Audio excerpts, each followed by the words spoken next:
बिंदुसार। बिंदुसार का जन्म लगभग 320 ईसा पूर्व में मौर्य साम्राज्य के संस्थापक चंद्रगुप्त मौर्य और उनकी पत्नी दुर्धरा के बेटे के रूप में हुआ था। बिंदुसार अपने पिता चंद्रगुप्त मौर्य के मृत्यु के बाद मगध साम्राज्य में मौर्य वंश के दूसरे शासक 298 ईसा पूर्व में बने, जो कि 298 ईसा पूर्व से लेकर 272 ईसा पूर्व तक इनका शासन रहा। बिंदुसार को अमिप्रघात के नाम से भी जाना जाता है, जिनका अर्थ होता है शत्रु विनाशक।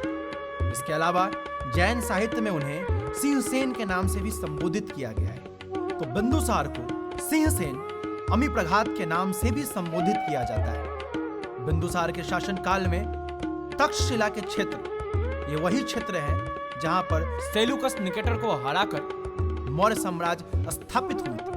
उस क्षेत्र में कई बार विद्रोह उभर रहे थे। 2 बार प्रमुख विद्रोह उभरे, वहां पर जहां पर राजा की सत्ता को चुनौती देने का प्रयास किया गया। इस चुनौती को दबाने के लिए बिंदुसार ने अपने 2 पुत्रों को कर्मिक रूप से वहां भेजा। सबसे पहले उन्होंने सुसीम को भेजा, जो उनका प्रथम पुत्र था, जो विद्रोह को दबाने में पूरी तरह से सफल नहीं रहा। इसके बाद उन्होंने अशोक को भेजा, जिसने उस विद्रोह को दबाया, और कहा जाता है कि इस घटना के बाद यह माना जाने लगा कि अशोक में जो प्रशासनिक योग्यता है और वो एक अच्छा राजा बन सकता है।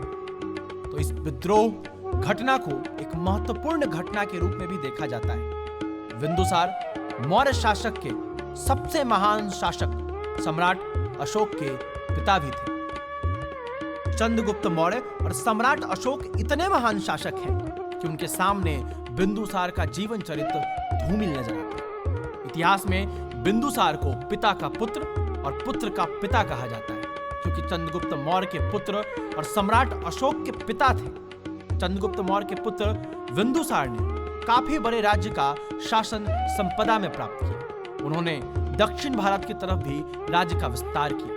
चाणक्य बिंदुसार के शासन काल में भी प्रधानमंत्री बनकर रहे। बिंदुसार की मृत्यु 272 ईसा पूर्व में हुई थी।